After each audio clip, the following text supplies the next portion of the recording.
Do you know how much how much capital I've invested in Bitcoin at this point, Raul? No. $3,335,000,000. That's pretty Okay, spectacular. so one person. Yeah. But I didn't have $3,335,000,000 in my piggy bank when we last spoke. Yeah. Now, what happens if more than one person does this, Raul? How many people does it take, right? And the answer is you need public entities, and they need to be creditworthy, and they need to be able to file a registration statement. You know, if you can file a registration statement, you can tap the fixed income markets, you can tap the convertible debt markets, you can tap the equity markets. And as you do that, that capital becomes permanent capital, right? Because, by the way, there are some companies that can't own digital property. They can't own the underlying property that is Bitcoin. Like if I have $10 billion in a fixed income fund, it took me 30 years to establish my relationships with my limited partners. I've got a charter. I have a charge. I can go and buy fixed income. Right now, my fixed income instruments are yielding 2% or 2.5% or 3%. Or I can buy MicroStrategy yielding 6%. It looks like a pretty fat coupon to me. Well, we had lots of firms that gave us $50 million orders after one conference call, Raul. We did that entire deal in one day,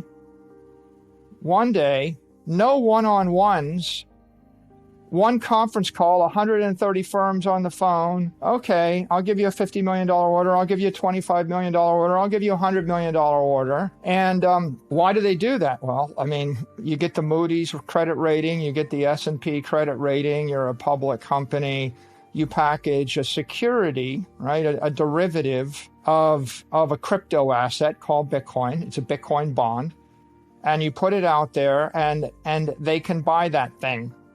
So what we've seen over the past 12 months is we've seen the creation of public securities. A lot of people can buy, $500 million worth of Marathon stock or $100 million worth of a Bitcoin mining stock, but they can't buy the Bitcoin. Yeah. They can buy the convert, they can buy the equity, they can buy the junk debt, but they can't buy the Bitcoin. And of course, people in the crypto industry, the crypto traders, they don't understand why, right? There's still a group of people that think, oh, well, you need to buy it and put it in cold storage and keep your keys, which is, what would I call it? An ideologically pure approach to the industry, which works for a subset of people. But when I'm talking to a guy that runs a $2 billion portfolio, if he went to his boss and said, I want to buy $25 million worth of Bitcoin and hold my private keys, he would get, between laughed and fired, right? That's not happening in 1,000 years, no matter how hard. On the other hand, the guy can go like, okay, so yeah, this is good. So what was the interest rate again? 6%? Okay, I'll take 25 million of that. Next. He's got another deal to do the next day. So I think that what we're seeing is the maturing of the industry, the maturing of the asset class. When JP Morgan and Morgan Stanley started offering Bitcoin funds, like the NYDIG-backed funds and the Galaxy-backed funds, that was a big endorsement, a big step forward. And I think we got Wells Fargo, we've got Morgan Stanley, we've got JP Morgan. They've all moved to offer those funds. That was a big deal. And then I think that when the ETF comes, right now we've got ETFs in Canada, right?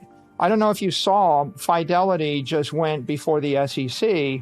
This is Fidelity. This is Fidelity for the last 60 years. They have like $10 trillion of assets under management.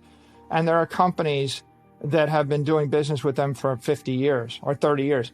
Fidelity goes in front of the SEC and they give a 20-page presentation on why Bitcoin is mature and why it's time to approve a Bitcoin ETP in the United States. And there's a lot of institutions that they will take $10 million chunks and $50 million chunks of this stuff once there is an ETP of sorts. And roll the clock back 18 months, None of this. To be clear, I think there are two structural catalysts that will drive an acceleration of the industry and of Bitcoin in particular.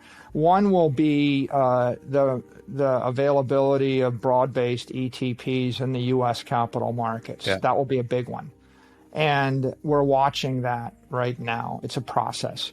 The second will be the normalization of accounting for Bitcoin as a financial asset. Right now, Bitcoin is an indefinite intangible asset. When we roll the clock back 24 months, you couldn't find a publicly traded company that had $2 million of this stuff on their balance sheet. So if you're a bunch of accountants sitting around analyzing it, you would say there's no compelling need, right, to normalize this. No one's got $100 million of this stuff, right? There's $100 trillion of credit instruments, and there's $2 million of Bitcoin. So I don't think we're going to focus on this, and I understand that. But indefinite intangible accounting treatment says you can mark it down, and you have to mark it down to the lowest bid you can find on the exchange at any minute of the day since the beginning of when you own the asset, and you can never mark it up again. So that's a negative, right? It's a one-way ratchet function, but it's worse than a one-way ratchet function. It's like I bought a collection of baseball cards for $1 million, and I have to go to everybody I see at a party for the rest of my life and ask them if they'll buy my baseball card collection for a number. And if they tell me they'll give me $1,000, I have to mark the baseball card collection down from $1 million to $1,000. Ludicrous. And if someone else, if Bill Gates offers me $1 billion for the baseball card collection, I'm still carrying it on my books as $1,000. So it's prejudicial, hostile, accounting treatment. And that, of course, is suboptimal. But there's another suboptimal thing about it, which is when you do mark it down, you have to run it through your P&L as an operating loss.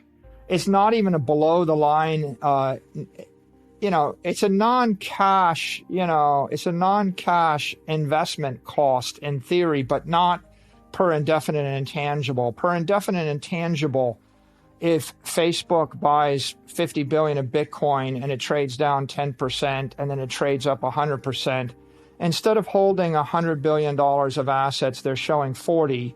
And then in the next, quarter, they have a $10 billion operating loss against their $10 billion, gain. So they make no money in the year, even though they made $50 billion in the year.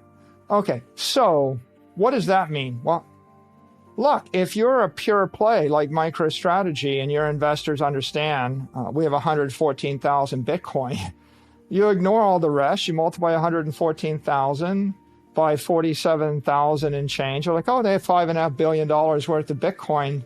Okay, and if it doubles, they'll have 11 billion. And you divide the number of shares into that, and you come to a conclusion about what you think the company's worth. Okay, that's one approach. But if you're running Apple Computer or Facebook or Google, and you've got a pristine P&L, and you've got a pristine balance sheet, and if you're a conventional CFO, you would think, well, like I have a perfect P&L and a perfect balance sheet, and if I put this on the balance sheet, it's going to obscure the P&L, and I'm going to create pro formas, and it's going to obscure the balance sheet, and now it's another set of pro formas. And now I'm going to go from telling everyone that I made 37 billion last year with 120 billion in assets to something hyper complicated that takes a half an hour to parse. And most of them are conventional, traditional investors. They don't want to spend the time on it. So the Warren Buffetts of the world, by the way, like he's totally fine owning Apple stock and Coke stock on his P&L, but he marks it to market every quarter.